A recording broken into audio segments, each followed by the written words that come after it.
JDU के एक बड़े नेता ने आरजेडी का दामन थाम लिया है। नाम है मंगनी लाल मंडल।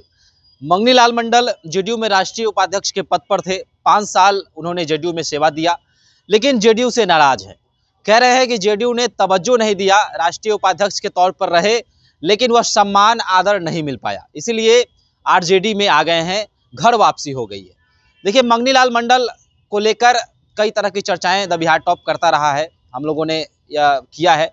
साथ ही साथ आपको बता दें कि हमारे सहयोगी उदित तारण ने भी ये कहा था कि मंगनी लाल मंडल जो है वह आरजेडी में आ सकते हैं। तस्वीरें भी आपके स्क्रीन पर चल रही होंगी कि तेजस्वी यादव के मौजूदगी में मंगनी लाल मंडल जो हैं वह आरजेडी को ज्वाइन कर रहे हैं। अब चर्चा यह है कि आखिर मंगनी लाल मंडल जो है वो आरजेडी में क्यों आए हैं और आखिर आरजेडी में आने के बाद आरजेडी को मंगनी लाल मंडल से कितना फायदा हो सकता है, क्योंकि 2025 का बिहार विधानसभा चुनाव नजदीक है और इससे आरजेडी को कितना लाभ पहुंच सकता है। देखिए, तमाम मुद्दों पर बातचीत करने के लिए मेरे साथ सहयोगी उदित तारण मौजूद हैं। उदित जी, मंगनी लाल मंडल के बारे में हम लोगों ने चर्चा की थी कि वो आरजेडी में आ सकते हैं और आरजेडी में आ भी गए, राष्ट्रीय उपाध्यक्ष थे। क्या लग रहा है, आने से कितना लाभ पहुंच सकता है? देखिए, मंगनी लाल मंडल भले ही नेता 5 फुट 2 इंच के हैं, मतलब जो फिजिकल कद है उनका वो 5 फुट 2 इंच है, लेकिन अपने जाति और अपने समाज में उनकी अच्छी पकड़ मानी जाती है। राज्यसभा के सदस्य रहे 2004 से 2009 तक, 2009 से 2014 तक वो लोकसभा का सदस्य रहे हैं मंगनी लाल मंडल। विधान परिषद लंबे समय तक रहे हैं, 1986 में ही एमएलसी बन गए थे। इसके अलावा बिहार सरकार में कैबिनेट मिनिस्टर रहे हैं, मतलब मंत्री रहे हैं बिहार सरकार में। तो बड़े मंजे हुए और एक्सपीरियंस खिलाड़ी हैं राजनीति के मंगनी लाल मंडल। अब उनका राजद में आना, देखिए हमने 10 दिन पहले ही ये बात कहा था और हमारे सोर्सेस ने कंफर्म किया था कि वो आरजेडी में, देखिए अभी तो आरजेडी कल उनका ऑफिशियल ज्वाइनिंग हुआ है। हमने 24 जनवरी का तारीख कहा था कि 24 जनवरी को मंगनी लाल मंडल जो है वो राजद के अगले प्रदेश अध्यक्ष बनाए जा सकते हैं। पहला स्टेज तो पूरा हो गया कि उनको ऑफिशियली, मतलब औपचारिक तरीके से राजद में ज्वाइन करा लिया गया। तस्वीरें हमारे दर्शकों ने देखा, अभी भी आप देख सकते हैं बड़े तेजस्वी यादव के साथ। मतलब देखिए, आरजेडी के तो ये पुराने नेता रहे हैं। जदयू में इनको तवज्जो छोड़िए, इनको पद तक नहीं दिया जा रहा था। राष्ट्रीय उपाध्यक्ष थे, लेकिन बीते कई महीनों से ये पूरी तरह सन्टिंग में चले गए थे। सन्टिंग में मतलब इनका कहीं कोई पॉलिटिकल एक्टिविटी सामने नहीं थी। तो वो क्या माना जाएगा राजनीति में? अगर आप, और वो भी आप राज्यसभा के सदस्य रहे, लोकसभा के सदस्य रहे, एमएलसी रहे हैं, और इसके बावजूद अगर पार्टी आपको तवज्जो नहीं दे रही है तो मतलब पॉलिटिकली आपको संट कर दिया गया। तो मंगनी लाल मंडल की जो वापसी हुई है राजद में, ये देखिए जदयू के, अगर हम कोर वोटर्स की बात करें शुभम, कि जदयू को किन जातियों ने सींचा, नीतीश कुमार को किन जातियों ने नेता बनाया, कुर्मी, कुशवाहा, धानु, ये 3 जातियां बिहार में हैं और इनके अगर कुल आबादी को जोड़ा जाए तो ये करीब करीब 9 से 10% हो जाती है। धानु समाज के लोग भी बिहार में अच्छी खासी संख्या में हैं। आप मुंगेर पकड़ लीजिए, ब्रह्मानंद मंडल वहां से कई टर्म एमपी रहे हैं। आप ये पकड़ लीजिए, भागलपुर का इलाका पकड़ लीजिए, आप कटिहार पकड़ लीजिए, आप ये पूर्णिया का धमदाहा पकड़ लीजिए, ये जहाँ से बीमा भारती थी वो भी उसी समाज से आती हैं, धानु समाज से। ये तमाम, रुपौली, ये तमाम जगह इलाके जो है ना, ये पूरी तरह धानु जो है डोमिनेट करते हैं। बिहार के करीब 30 से 35 विधानसभा सीट ऐसे हैं जहां पर धानु की ही डिसीजन वोटर हैं, वो तय करते हैं कौन जीतेगा कौन हारेगा। तो उस समाज की अनदेखी जदयू को तो जरूर भारी पड़ेगी। देखिए, अभी 2023 में आपको याद होगा 2 अक्टूबर को जो कास्ट सेंसस हुआ बिहार में, जातीय जनगणना जो हुआ, उसके रिपोर्ट को पब्लिश किया गया। उसमें जो अति पिछड़ा है, मतलब एक्सट्रीमली बैकवर्ड क्लास, ईबीसी जिसे कहते हैं, उनकी आबादी 36% के आसपास बताई गई। और ये बिहार सरकार के आंकड़े हैं, ये कोई सर्वे एजेंसी का आंकड़ा नहीं है। बिहार सरकार, गवर्नमेंट ऑफ बिहार ने ये डेटा पब्लिश किया। 36% इतना बड़ा वोट बैंक होता है। और देखिए, उसी के लिए मारामारी अभी बीजेपी भी कर रही है, उसी के लिए मारामारी अभी जेडीयू भी कर रही है।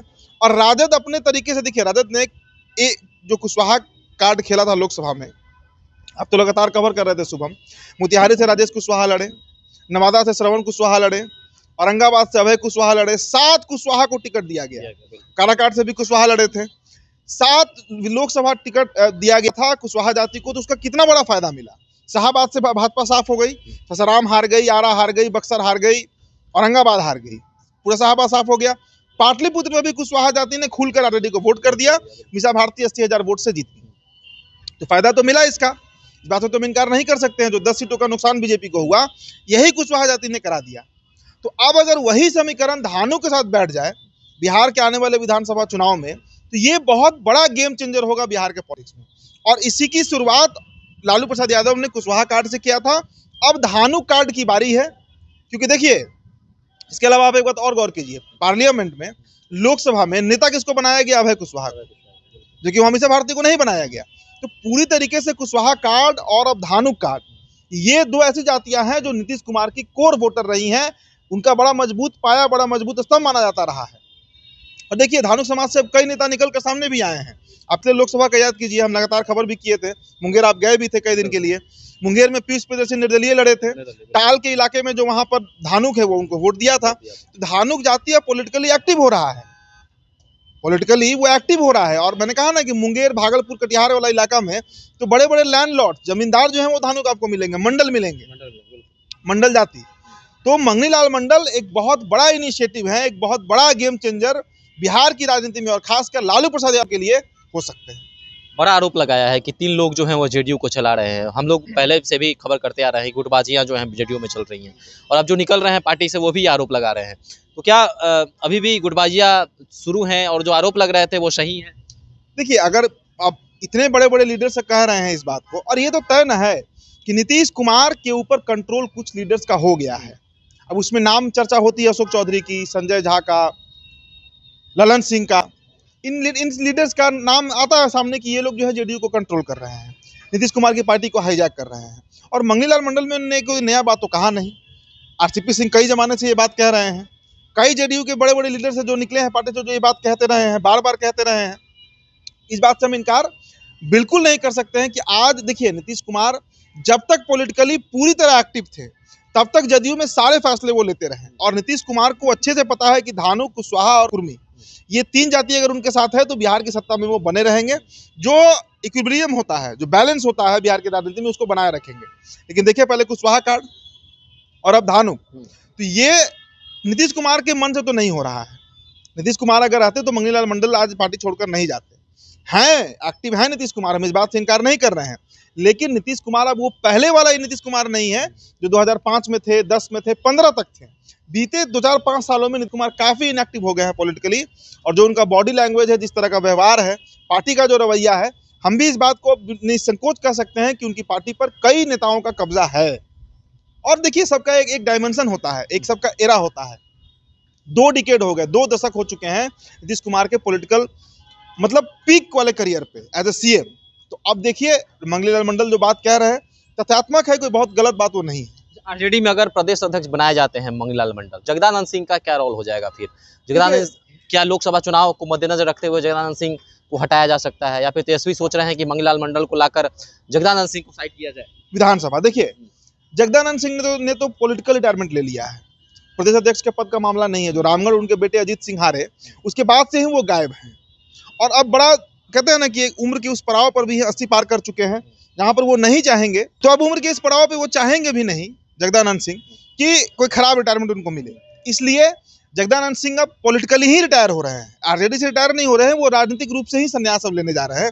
और इसकी चर्चा खूब आरजेडी में हो रही है, बड़े बड़े लीडर्स की चर्चा कर रहे हैं। अब देखिए ना कितने दिन हुआ जगदानंद सिंह को पार्टी कार्यालय पहुंचे हुए, कितने दिनों से अब चूड़ा दही हुआ, इससे भी गायब रहे वो। तो हर मतलब परिपेक्ष से जगदानंद सिंह अब रिटायर हो रहे हैं। लेकिन मंगनी लाल मंडल का प्रदेश अध्यक्ष बनना अति पिछड़ों के बीच एक बहुत स्ट्रांग मैसेज जाएगा। और इस पर अगर कुशवाहा जाति का साथ मिले आरजेडी को, तो एक बार जान लीजिए एनडीए में भले चिराग रहे, भले उपेंद्र कुशवाहा रहे, जीतन राम मांझी रहे, बीजेपी रहे, नीतीश कुमार रहे, लेकिन एक बहुत कड़ा फाइट तेजस्वी यादव, धानुक और कुशवाहा जाति के बदौलत एनडीए गठबंधन को दे सकेगा। अंतिम प्रश्न होगा, तेज प्रताप यादव जो हैं कई फरमान सुना रहे हैं कि महुआ से मुकेश रोशन नहीं रहेंगे, मैं लड़ूंगा। तो क्या तेज प्रताप यादव के कारण भी जो है तेजस्वी यादव ने मंगनी लाल मंडल को आगे किया है? नहीं, ये कोई कारण नहीं होगा। देखिए तेज प्रताप को तो भाई एक सीट चाहिए, उनको पार्टी से बहुत मतलब नहीं है। प्रदेश अध्यक्ष का पद कौन बैठेगा नहीं बैठेगा, हाँ जगदानंद सिंह से उनकी अदावत थी, इस बात से हम सहमत हैं। लेकिन जगदानंद सिंह से उनकी अदावत कोई आज की नहीं है, लंबी है। इस बार प्रकरण रामगढ़ वाला जो हुआ ना, वो बड़ा दुखी किया जगदानंद सिंह को, चुप हो गए, मौन हो गया जगदानंद सिंह। तो वो प्रकरण कोई बहुत मायने नहीं रखता है। हाँ इतना है कि तेज प्रताप को एक सीट उनका मिल जाए, उनकी राजनीति उतनी भर है। ये पूरे पार्टी और बिहार प्रदेश को ध्यान में रखते हुए, प्रांत प्रभारी का पद बहुत बड़ा पद होता है पार्टी में, प्रदेश अध्यक्ष का, उस पर बैठाने का फैसला लालू यादव का फैसला होगा। चलिए, तो मंगनी लाल मंडल ने आरजेडी को राजद को ज्वाइन कर लिया है। और साथ ही साथ आपको बता दें कि चर्चा ये भी है कि प्रदेश अध्यक्ष बनाए जा सकते हैं। जगदानंद सिंह जो है वो रिटायर हो सकते हैं। और यह फैसला आखिर क्यों लिया गया है और मंगनी लाल मंडल ने आखिर राजद की सदस्यता क्यों ली, इसके पीछे के राज क्या है, और साथ ही साथ जदयू में जो गुटबाजियां की दौर चल रही है उसको आप किस प्रकार देखते हैं, आप भी हमारे साथ कमेंट बॉक्स में अपने रख सकते हैं। धन्यवाद।